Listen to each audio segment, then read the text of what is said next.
తక్కువ కాలంలోనే అత్యంత స్పీడ్గా ఎక్కువ మంది రెస్పాన్స్ ఇచ్చి సబ్స్క్రైబ్ చేసినందుకు మీ అందరికీ ధన్యవాదాలు.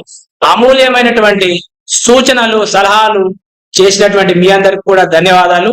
వాటిని నేను ఫీడ్బ్యాక్ గా తీసుకొని ఇంకా మరింత మెరుగైనటువంటి వీడియోలను అందించడానికి ప్రయత్నం చేస్తాను. గ్రామీణ ప్రాంతాల్లో పేద విద్యార్థులకు ఎవరైతే గైడెన్స్ లోపం ఉన్నటువంటి వారి కొరకు ఈ యొక్క వీడియోలను ఉపయోగపడడానికి అవకాశం ఉందని చెప్పేసి ప్రత్యేకంగా తెలియజేసుకుంటున్నాము. ఈ రోజు మనము ఒక ఇంపార్టెంట్ టాపిక్ ని గురించి అధ్యయనం చేయబోతున్నాము. ఆ ఇంపార్టెంట్ టాపిక్ ని మనము చెప్పుకోబోయే ముందు మీ అందరికీ కూడా ఒక చిన్న ప్రశ్న వేయదలిచాను. ఈ ప్రపంచంలో ఈ విశ్వంలో అన్నిటికంటే విలువైనటువంటిది ఏది? ఈ విశ్వంలో అన్నిటికన్నా విలువైనది ఏది? ఎవరైనా చెప్పగలుగుతారా? అన్నిటికంటే విలువైనది ఏంటి? కొంతమంది ఏం చెప్తారు? డబ్బులు అని చెప్తారు. కొంతమంది ఏమని చెప్తారు? బంగారం అని చెప్తారు. కొంతమంది ఏం చెప్తారు? వెండి అని చెప్తారు. ప్లాటినం అని చెప్తారు. ఇంకా ఏదో చెప్తారు. క్రూడ్ ఆయిల్ అని చెప్తారు. ఏది ఏమైనప్పటికీ ప్రపంచం అంతా అంగీకరించినటువంటి విషయం ఏమిటంటే ఈ ప్రపంచంలో అన్నిటికన్నా విలువైనది ఏమిటో తెలుసా? ఒకటి ఉంది, అదే కాలం. టైం. కాలం అనేటువంటిది అన్నిటికంటే విలువైనది. పోటీ పరీక్షలలో రీసెర్చ్ స్కాలర్స్ పాల్గొంటున్నటువంటి మీ అందరికి కూడా కాలము ఎంత ముఖ్యమైనదో మీ అందరికి తెలుసు. వారు ఇచ్చినటువంటి తక్కువ సమయంలోనే ఎక్కువ బిట్లు చేసినటువంటి వాళ్ళకే ఉద్యోగం వస్తుంది. కాబట్టి కాలమే అత్యంత విలువైనది. దానికి నిరంతర శ్రమ అవసరము, కృషి అవసరము, రిపిటేషన్ అవసరము, పునశ్చరణ అవసరము. కాబట్టి కాలము అత్యంత విలువైనదని చెప్పచ్చు. ఇంకా కొందరు ఏమని చెప్తారంటే కాలమే దైవము అని చెప్తారు. ఈ కాలాన్ని దైవం కూడా వెనక్కి తీసుకురాదేమో అని కొంతమంది అభిప్రాయపడతా ఉంటారు. ఏదేమైనప్పటికీ కాలం అనేటువంటిది అత్యంత విలువైనదని చెప్పవచ్చు. ఈ కాలంకు సంబంధించినటువంటి విషయాలను మనము చరిత్రలో అధ్యయనం చేసినప్పుడే చరిత్ర మనకు సులభంగా అవగాహన అవుతుంది. కాలాన్ని మనము ఈ యొక్క క్రీస్తు శకము, క్రీస్తు పూర్వంగా చరిత్రలో చెప్పవచ్చును. ఈ క్రీస్తు శకము, క్రీస్తు పూర్వము మనము ఎలా సులభంగా అవగాహన చేసుకోవచ్చునో ఈ రోజు క్లాసులో తెలుసుకుందాం. క్రీస్తు ఇక్కడ పుట్టాడు అనుకుందాం, క్రీస్తు జననం అనుకుందా, ఇది క్రీస్తుకు ముందు అనుకుందా, ఇది క్రీస్తుకు తర్వాత అనుకుందా. 1, 2, 3, 4, 5 సంవత్సరాలు క్రీస్తు తర్వాత, క్రీస్తుకు ముందు 1, 2, 3, 4, 5 అని చెప్పవచ్చు. క్రీస్తు జననము ఇక్కడ అని చెప్తా.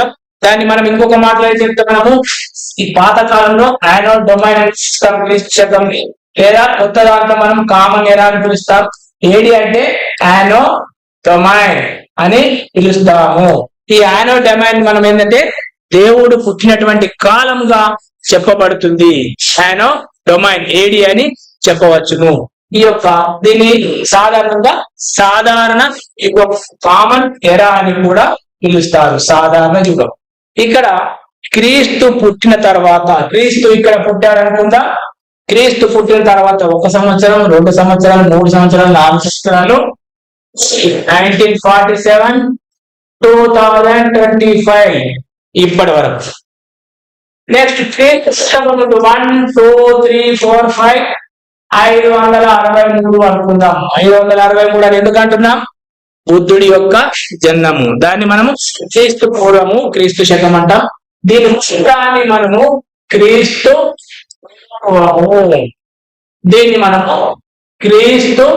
శకము అంటాం. క్రీస్తు పుట్టిన తర్వాత వచ్చినటువంటి కాలాన్ని క్రీస్తు శకం అంటాం. క్రీస్తు పుట్టక ముందు కాలాన్ని క్రీస్తు పూర్వం అంటాం.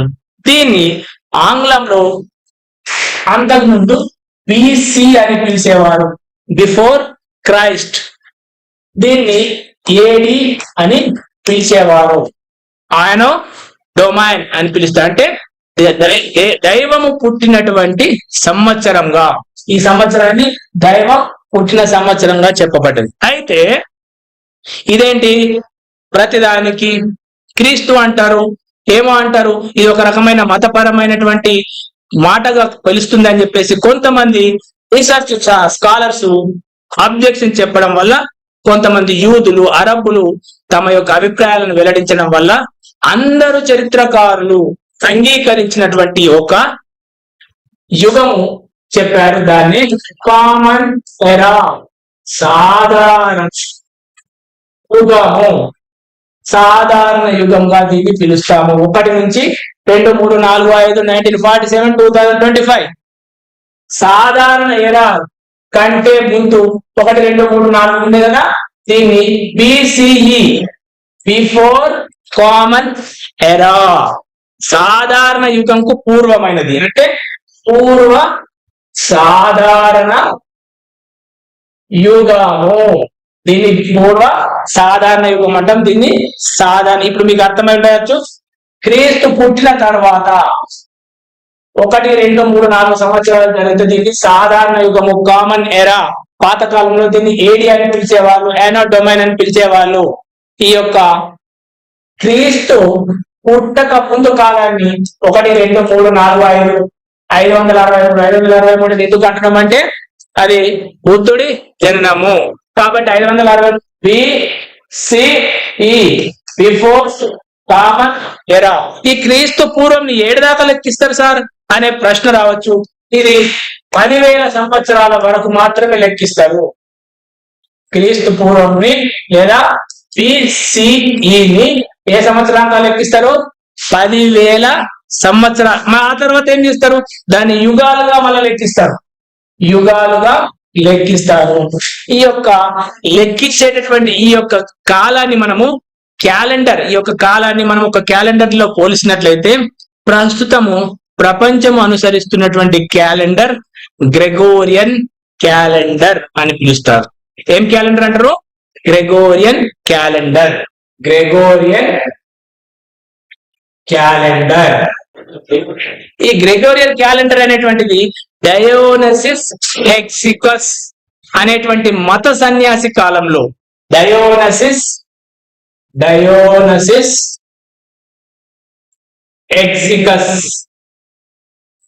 మత సన్యాసి కాలంలో దీన్ని ప్రవేశపెట్టబడింది. 1582లో పోప్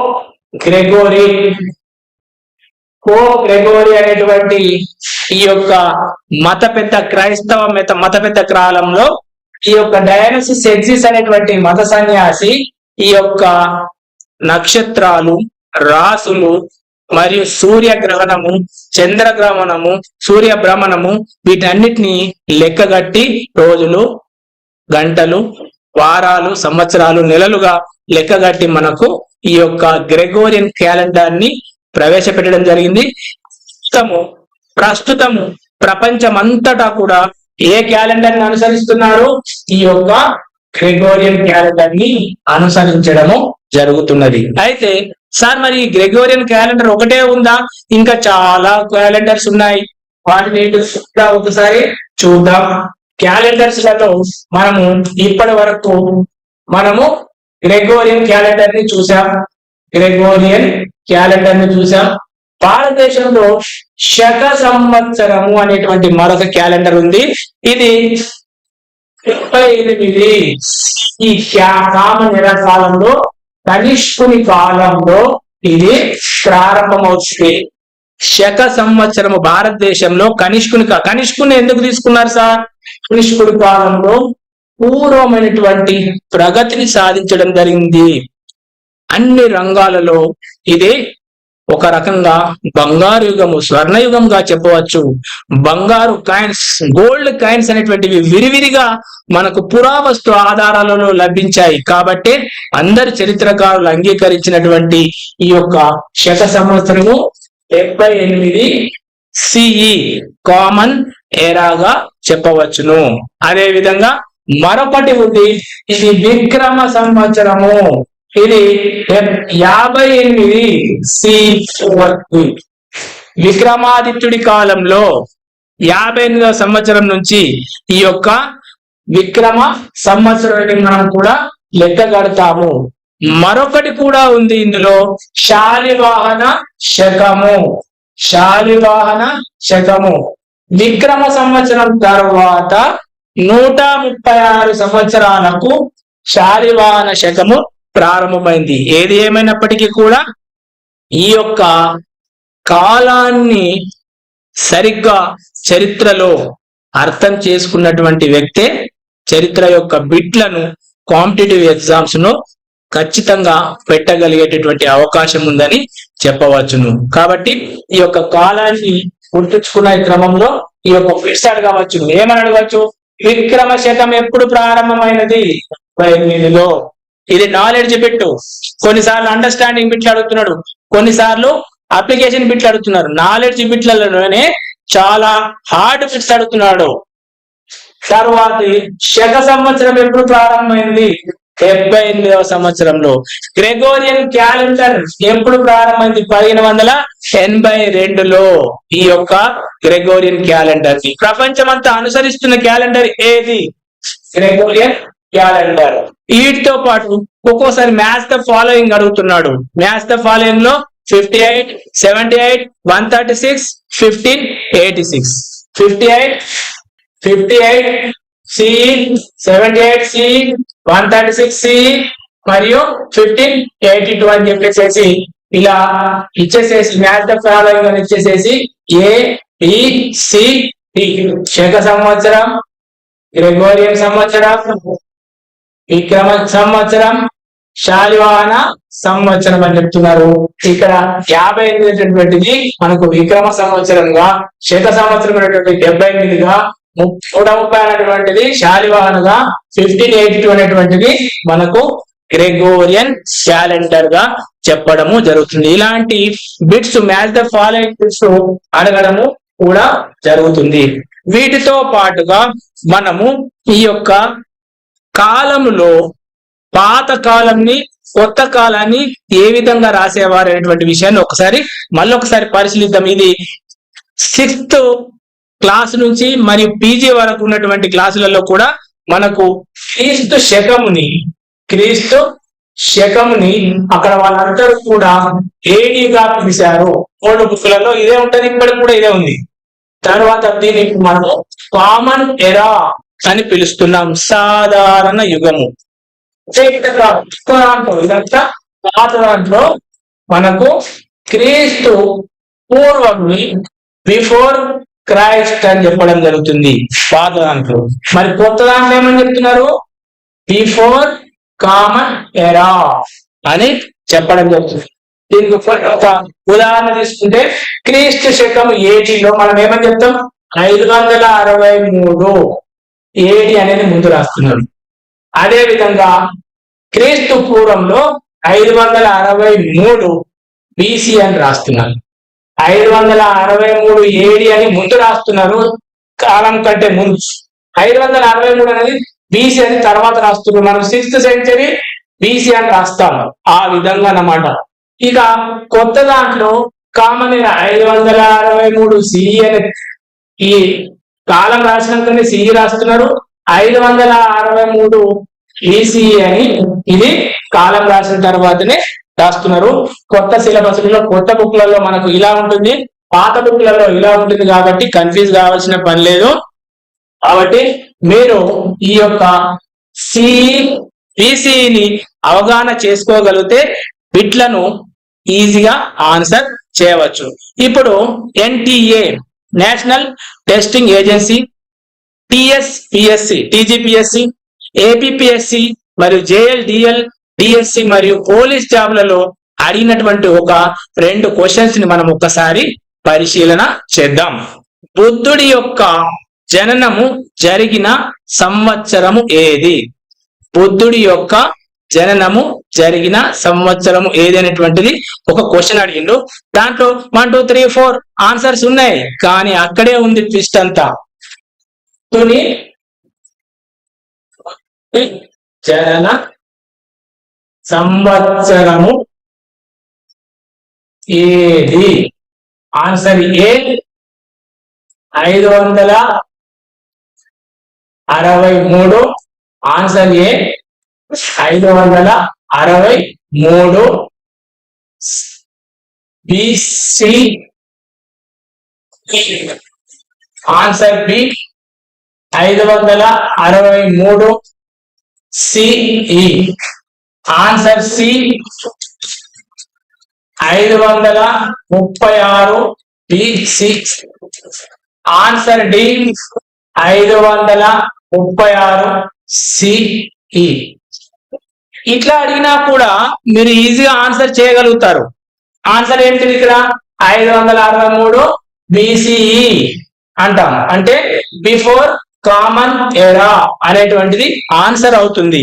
563 బిసిఈ అనేటువంటిది ఆన్సర్ అవుతుంది. కానీ నేషనల్ టెస్టింగ్ ఏజెన్సీలలో కానీ ఈ నాలెడ్జ్ టైప్ క్వశ్చన్లలోనే కొన్ని టిపికల్ క్వశ్చన్స్ ఇస్తున్నాడు. ఏ విధంగానో ఇది చూస్తే మీకు క్వశ్చన్ అడిగే విధానము అర్థమవుతుంది. కాన్సెప్ట్ చదువుకోవాలి, క్వశ్చన్ అడిగే విధానాన్ని కూడా మనం చూడాలి. వీలైతే కాన్సెప్ట్ ను అర్థం చేసుకున్న తర్వాత క్వశ్చన్ ను మనమే ప్రిపేర్ చేసుకొని మనమే ఆన్సర్ చేసుకోగలగాలి. అప్పుడే సబ్జెక్ట్ మీద అవగాహన ఏర్పడుతుంది.